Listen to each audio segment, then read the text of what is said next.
व्याकरण में वर्णमाला पे चर्चा किया जा रहा है। वर्णमाला में स्वर व्यंजन, तो वर्णमाला में स्वर के बारे में बताया गया था कि स्वतंत्र रूप से बोले गए वर्ण स्वर कहलाते हैं और स्वरों की संख्या हिंदी वर्णमाला में 11 होती है। तो स्वर के भेद जीभ के भाग के आधार पर किए गए, जीभ के उठने की स्थिति के आधार पर किए गए और मात्रा के आधार पर किए गए। तो मात्रा के आधार पर अगर स्वर के भेद पूछा जाए, कभी भी स्वर के भेद पूछा जाए डायरेक्ट, तो 3 लगाएंगे, ह्रस्व, दीर्घ और संयुक्त स्वर।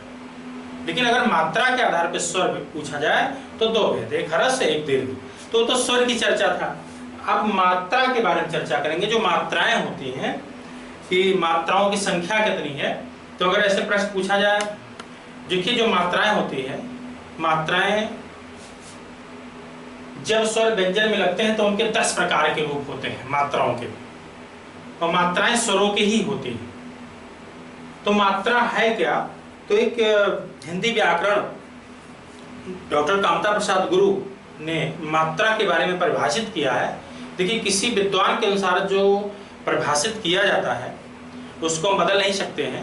अगर ऐसे प्रश्न पूछा जाए, मान लीजिए माध्यमिक शिक्षा सेवा चयन बोर्ड पीजीटी के इंटरव्यू में अगर ऐसे सवाल पूछ ले जाए कि बताइए मात्रा किसे कहते हैं, तो आपने व्यवहारिक रूप में मात्राओं को परिभाषित किया, अगर वही प्रश्न को घुमा के पूछ ले जाए किसी विद्वान के अनुसार परिभाषित करिए, तो आपका डॉक्टर कामता प्रसाद गुरु के अनुसार जो मात्रा को परिभाषित किया गया है,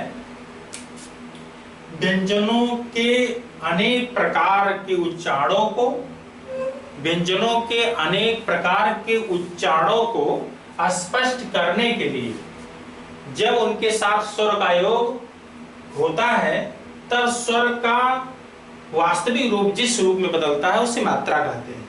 फिर से ध्यान देंगे, डॉक्टर कामता प्रसाद गुरु के अनुसार जो मात्रा को उन्होंने परिभाषित किया है, व्यंजनों के अनेक प्रकार के उच्चारणों को स्पष्ट करने के लिए जब उनके साथ स्वर का योग होता है तब स्वर का वास्तविक रूप जिस रूप में बदलता है उसे मात्रा कहते हैं।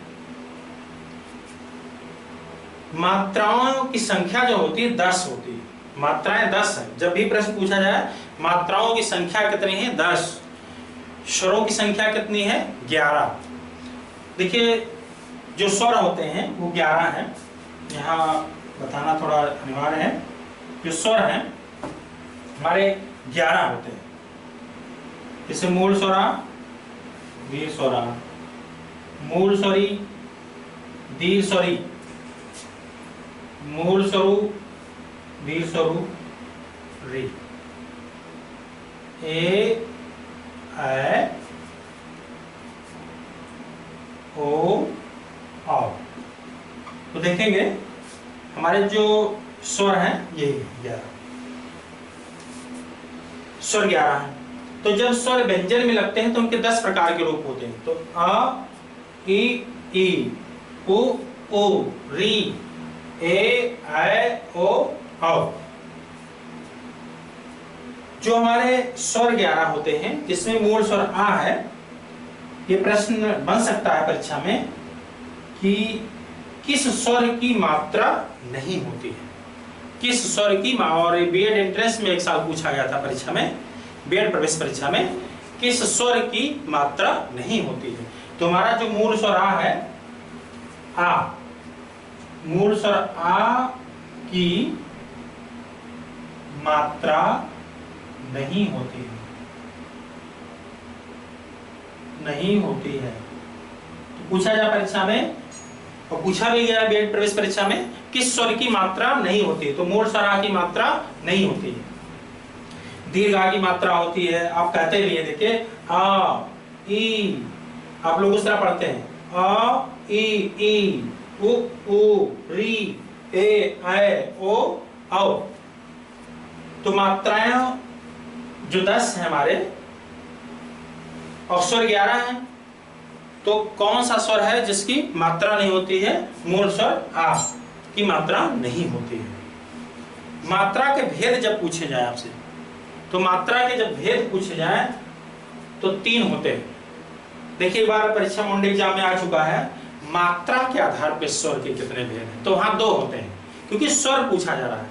कभी कभी मात्रा लिखा रहता है, लोग ध्यान नहीं देते हैं कि स्वर से प्रश्न आ रहे हैं कि मात्रा से। तो मात्रा के आधार पर स्वर के कितने भेद, तो 2 लगाना था। पूर्व के वीडियो मैंने बता चुके हैं। और यहाँ भी मात्रा के भेद डायरेक्ट प्रश्न पूछे जा रहे हैं। तो मात्रा के भेद 3 हैं, एक ह्रस्व, दीर्घ और प्लुत। और वहां स्वर के भेद क्या पढ़े थे? ह्रस्व या मूल स्वर एक, दूसरा दीर्घ स्वर, तीसरा संयुक्त स्वर पढ़े थे। लेकिन यहाँ मात्रा ह्रस्व, दीर्घ, प्लुत, जो दीर्घ स्वर है, दीर्घ मात्रा है, ह्रस्व से दुगुना समय लगता है इसके उच्चारण में, और जो प्लुत है ह्रस्व से तिगुना समय लगता है इसमें। प्लुत जो है संस्कृत में प्रयोग होते हैं, जैसे आप ओम लिखते हैं, ओम, तो 3 अंक इकाई जो पहले होते थे, ये जो 3 इकाई की तरह ओम, ये हमारा यहाँ पे ये प्लुत है। प्लुत स्वर, प्लुत मात्रा ये होता है। ओम जैसे हम लिखते हैं, ये 3 अंक इकाई की तरह। तो फिलहाल ये प्रश्न नहीं पूछे जाएंगे इस तरह के, हमको इतना ध्यान देना है। मात्राओं की संख्या कितनी? 10। कितनी मात्राएं हैं? 10। स्वर कितने हैं? 11। कौन स्वर है जिसकी मात्रा नहीं होती? मूल स्वर आ। और मात्रा के भेद कितने हैं? 3, ह्रस्व, दीर्घ, प्लुत। औसरा स्वर पूछे जाए कितने हैं? 3। नाम क्या है? ह्रस्व स्वर या मूल स्वर एक हो गया, दूसरा दीर्घ स्वर, तीसरा संयुक्त स्वर।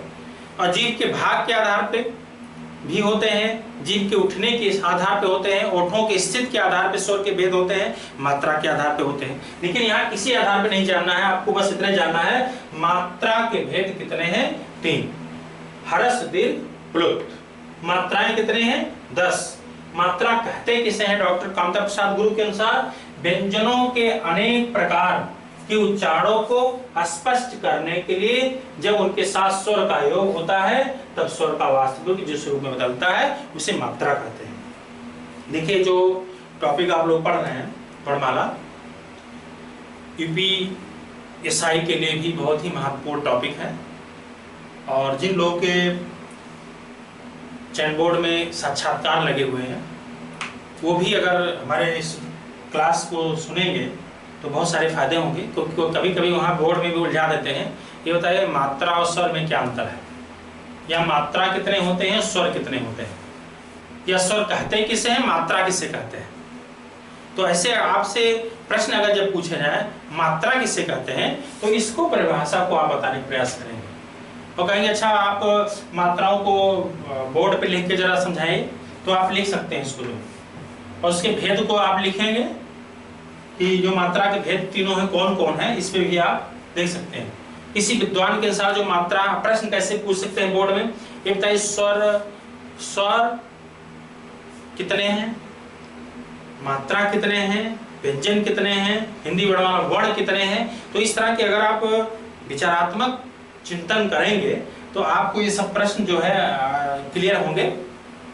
अचानक ऐसे पूछा जाए, अच्छा आपने, बहुत सारे लोग ऐसे बोर्ड में रहते हैं तो एक्सपर्ट द्वारा एक प्रश्न पूछे जाते हैं, अच्छा आप क्या पढ़ के आए हैं, मान लिया आप कहते हैं वर्णमाला पढ़े हैं, तो अच्छा वर्णमाला में आपने जो पढ़ा है तो आप क्या बता सकते हैं कि हिंदी वर्णमाला में मात्राएं कितनी हैं?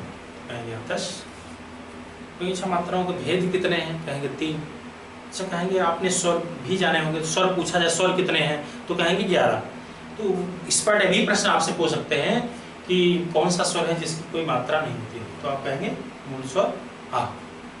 इस तरह के, और यूपीएसआई की परीक्षाओं में आपके ऐसे भी प्रश्न पूछ सकते हैं, कौन इनमें से मात्रा का कौन सा भेद है, तो कहेंगे ह्रस्व, दीर्घ, प्लुत, और चौथा विकल्प कहेंगे उपरोक्त सभी, तो उपरोक्त सभी हो जाएंगे। क्या पूछा जाए, कौन मात्रा का भेद नहीं है, ह्रस्व, दीर्घ, प्लुत, और फिर कहेंगे संयुक्त, तो संयुक्त नहीं है।